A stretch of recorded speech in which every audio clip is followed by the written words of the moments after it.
Hi, Marilyn here with Cotton and Chocolate, and we're talking about Saturday Sampler Month 2 in March with Mineral Matrix. And so we're going to go through the piecing with this. And so we're making flying geese, half square triangle, and then a fun little center for the block that's right over here. So first we're going to be doing our flying geese. So we did flying geese last month, so I'm not going to go through the details of how I make the flying geese, but again, I did use my wing clipper. And so if you're going to use that, you can go back to month 1 and look at how I did the instructions for that. I did it the exact same way.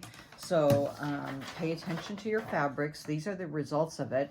But so you're going to make flying geese A and flying geese B. So for flying geese A, you're going to take the base of fabric 3 and use fabric 9 also for the background. And you're going to be making 4 of those.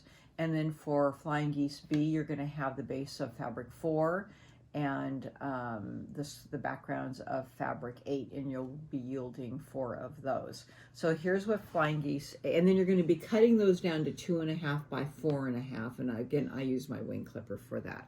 So here's your flying geese A, here's your flying geese B, and then here they are pieced together. I turned around and pieced it from the back. And then I actually pressed towards flying geese B because it was the least pieced one. And then when you see that in the quilt, that's how it's going to be going towards the middle. Okay, so there it is sitting there. You're going to make 4 sets of those for your flying geese. So now the next step is your half square triangles A and B. So you're going to be doing 4 fabrics of 2 and 7 paired together, and that's these fabrics right here. And you're going to yield 8 of those, cutting them down to 2.5 inch squares. And again, I use my block lock doing that, and I did demo that last month also. And then half square triangle B using fabrics 4 and 8, and you'll get 4 of those. And they say press to the light on this and press to the dark on here. Okay, so that's just for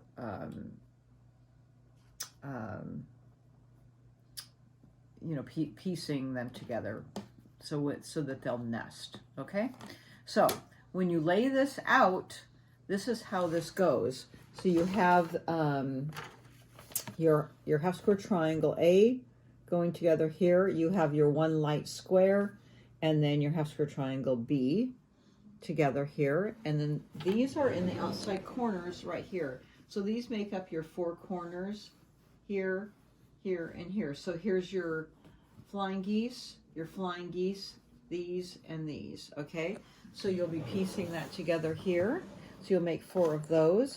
And then in your very last one, you're going to be taking the 2 big squares that you had cut, which are square fabrics 4 and 7. So fabrics 4 and 7, you'll have a 5.5 inch square, and fabric 7, a 5.5 inch square. You're going to cut both of those twice on the diagonal, and with each of them, you'll have 2 extra fabrics left over. Pull them out.